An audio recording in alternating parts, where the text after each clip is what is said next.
Live from Metro Detroit's Eyewitness News Center, Joe Glover, Robbie Timmons, Night Beat reporter Otis Buchanan. Weather with Sonny Elliott, sports with Ray Lane and Charlie Neal, and the award-winning TV2 Eyewitness News team. Good evening. The Democrats and Republicans in Washington taking aim at each other tonight, getting ready to open fire tomorrow. That's when the 96th Congress reconvenes for its last hurrah.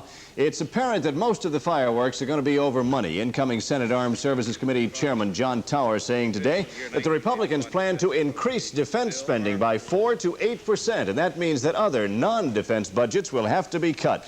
At a House Budget Committee meeting, the retiring Democratic chairman of the committee put through a measure to cut government spending 2% across the board. Robert Giammo saying that the Democrats are anxious to give Ronald Reagan the budget cuts he wants. I'm not attempting to sandbag the new president. Mr. Reagan has said that he can make such a cut without harming the American people. That will not be simple to do, but it is a challenge that the president-elect has posed for himself. We should give him the opportunity to meet that challenge. Another battleground is going to be the action between liberals in Washington and the National Conservative Political Action Committee. That is the group responsible in part for the defeat of a number of liberal Democrats last Tuesday. The group announcing today that its two top targets for the 1982 elections are Ted Kennedy of Massachusetts and Don Regal of Michigan. Robbie? The state legislature returns to Lansing tomorrow, ending its election break. Lawmakers should have a busy agenda. There are several pressing issues. Prison overcrowding is one of those. There's a court order to ease prison overcrowding, even if the county jails, halfway houses, or temporary housing must be used. Voters defeated a proposal to build new prisons through an income tax hike. The state legislature might also have to consider approving a special appropriation to fund Medicaid. The health care program may run out of money next Wednesday. Another money problem facing the state could affect Detroit's school employees. If the state is unable to pay the entire $47 million aid payment to Detroit schools December 1st, there might be payless paydays for Detroit school employees. And money will be the topic of Governor Milliken's speech to the state tomorrow. The governor will detail additional cuts that must be made in the state budget. Now, just a month ago, Milliken ordered $116 million cut from the budget. The governor's speech will be carried live here on TV2 beginning at 7:30 tomorrow night. Wayne County Commissioners will meet next week to make a decision on last night's recommendation by the County Ways and Means Committee. The committee voting to do away with the Wayne County Road Patrol, a money-saving measure, but a measure that is going to mean some problems for some communities. Night Beat reporter Otis Buchanan telling us now that one of those communities is Romulus. Hold the telephone company, yes. Already this year, Wayne County Road Patrol dispatchers have logged over 45,000 runs, and that police work includes the entire range of routine investigation found in any major law enforcement agency. Many of those runs occur here in the city of Romulus. During peak times, as many as 5 cars roll with 25 officers assigned over the 3 shifts. The jurisdiction includes the business districts, primarily the larger one near Metropolitan Airport, made up of the hotels, not to mention over 860 other businesses as well. There are also 26,000 residents to be tended to, and as many as 60,000 people in the city during peak work hours. According to Lieutenant William Harris, visibility is important, whether it be a mere building check in the area or routine traffic stop. But whatever the case may be, you don't have to sell Romulus city officials on the importance of their contracted police protection. The cutting of the Wayne County Sheriff's Patrol, as you know, the Wayne County Sheriff's Patrol is our only means of police protection here for the city of Romulus, would be absolutely disastrous. The city of Romulus right now is in no position at all to afford or to even start up their own police agency, and Wayne County Sheriff's is our only means of police protection at this time. On November the 18th, the full body of Wayne County Commissioners will vote on the issue of road patrol operations. In the meantime, township officials continue to ask the question, who will patrol and who will investigate? Otis Buchanan, TV2 Eyewitness News, reporting. In Atlanta, the search continues for clues to the murderer of as many as 15 black children.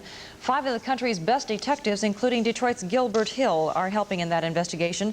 A citywide door-to-door search has been completed, but nothing new has turned up to give police a lead in the case. The slain or missing children are between the ages of 7 and 15 from low-income neighborhoods. The flames are out. Nearby residents are back in their homes, but there is still danger tonight at an Amoco tank farm in River Rouge.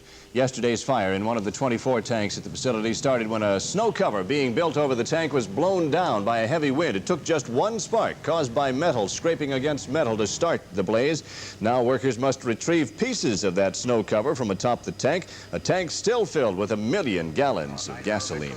It'll be another 2 days before workers complete the job, and you can bet they will be mighty careful as they labor.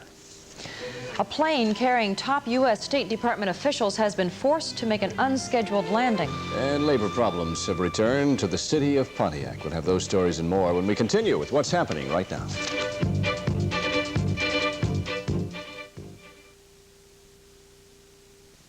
The British look without the British price. The Misty Harbor trench coat with zip-out wool blend liner. It's tailored to take it. At Hudson's, just $185.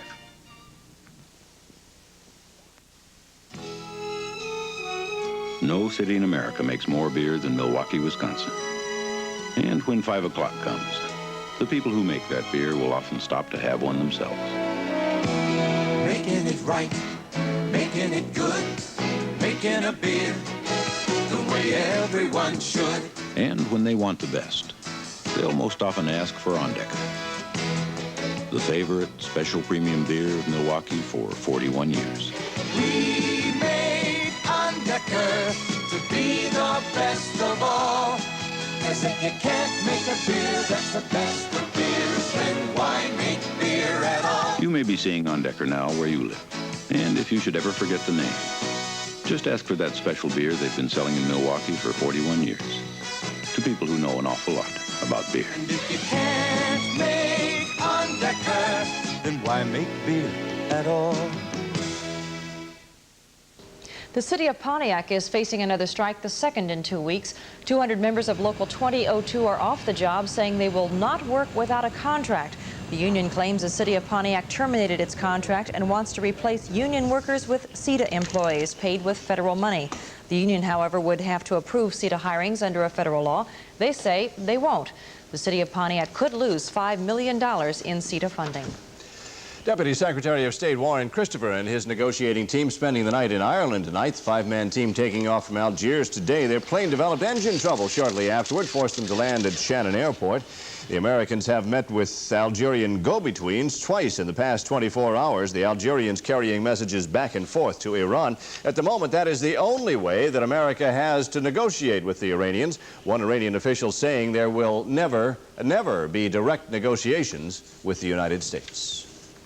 Today is Veterans Day, the day that the armistice was signed between the Allies and Germany, ending World War I. In the 62 years since that signing, we have witnessed World War II, the Korean conflict, and the Vietnam War. We have a report from Joe Weaver to help us remember what Veterans Day should mean to all Americans.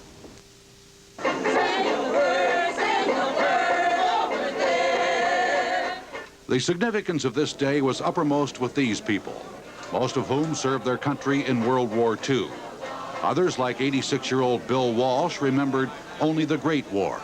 Walsh, the oldest veteran at this celebration, served in the Navy during World War I. Armistice Day was set on November 11th at the end of that first big war. And today remembers veterans of all the wars fought by the United States. Jim Drew, 80 years old this year, served his country in both World War I and WW2, and still holds his Air Force commission as Lieutenant Colonel. November 11th is a very special day for him because he came home from Europe in 1918. This has been a wonderful day for us here, and I love to celebrate this date. It remains very firmly fixed in my heart. But what about love for God and country today? Whatever happened to the patriotism which drove men to give up their lives for freedom? I really believe that our youth today are wholeheartedly citizens and will always be available at our country's call. 30 million Americans have served in the U.S. military during wartime since World War I. Those who still survive use this day to remember the 425,000 who never came home. I'm Joe Weaver, TV2 Eyewitness News, Highland Park. The Red Wings in action tonight at the Joe Louis Arena. The results of the game are next on Sports with Ray and Charlie.